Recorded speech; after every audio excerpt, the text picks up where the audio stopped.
Bismillahirrahmanirrahim, pemanfaatan hewan sebagai sumber daya alam. Kita akan belajar IPA tema 3 peduli terhadap makhluk hidup tentang pemanfaatan hewan sumber daya alam. Check it out anak-anak. Konsentrasi.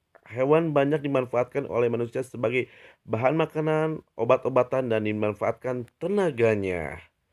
Salah satunya seperti sapi dan kuda. Bagian hewan yang dimanfaatkan misalnya daging, susu, telur, kulit, tulang, dan bulu hewan. Biasanya bulu hewan dijadikan jaket agar hangat di daerah yang suhunya sangat dingin.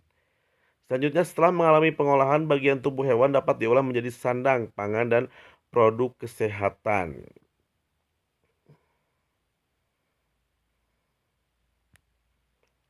Kemudian, berikut contoh pemanfaatan hewan oleh manusia antara lain. Apa saja? Ada yang tahu tidak?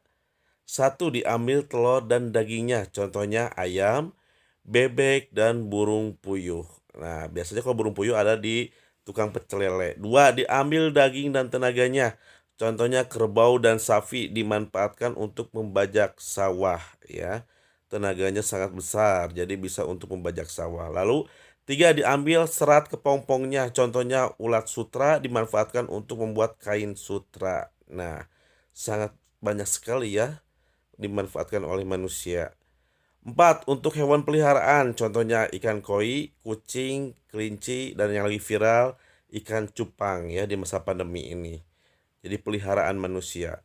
Lalu hewan juga berperan menjaga alam, contohnya ular memakan tikus sehingga jumlah tikus di sawah tidak berlebihan. Jadi hamanya tidak terlalu banyak karena berperan sebagai ular menjaga alam.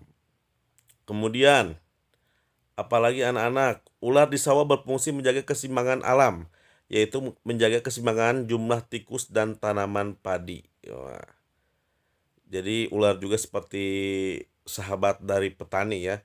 Keseimbangan alam harus kita jaga agar tidak menimbulkan masalah bagi manusia dan lingkungan. Nah, dipahami anak-anak. Berikut cara menjaga keseimbangan alam antara lain.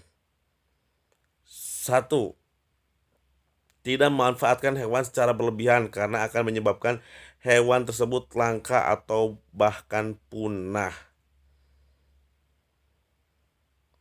Dua, tidak membeli pasir yang berasal dari laut. Ya, tidak membeli pasir yang berasal dari laut. Tiga, tidak mengambil batu karang secara berlebihan. Ya. Empat, menjaga habitat atau tempat tinggal hewan, misalnya tidak merusak tumbuhan di hutan. Kemudian, bagian tubuh ayam dan fungsinya. Nah, ada yang tahu tidak bagian tubuh ayam dan fungsinya? Ayam hidup di daratan dan bernapas dengan menyerap oksigen melalui hidung. Ya. Kemudian, ayam dipelihara untuk diambil telur dan dagingnya.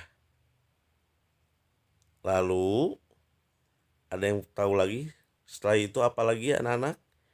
Ya, ayam termasuk hewan pemakan segala atau omnivora, baik tumbuhan maupun hewan lainnya. Ya, jadi sangat bermanfaat sekali. Paru berfungsi mengambil makanan. Mata berfungsi sebagai indera penglihatan. Bulu berfungsi sebagai penutup tubuh agar tetap hangat. Dan cakar berfungsi untuk mengais tanah ketika mencari makan. Itulah beberapa fungsi bagian tubuh dari ayam. Lalu ekor berfungsi untuk keseimbangan dan sayap berfungsi sebagai alat keseimbangan saat ayam turun dari tempat yang tinggi. Sayap dikepakkan untuk menjaga keseimbangan dari ayam. Lalu terakhir kaki berfungsi untuk bergerak atau berjalan. Nah, anak-anak, demikian video pembelajaran kali ini. Semoga mudah kalian mengerti dan mudah kalian pahami. Terima kasih. Assalamualaikum.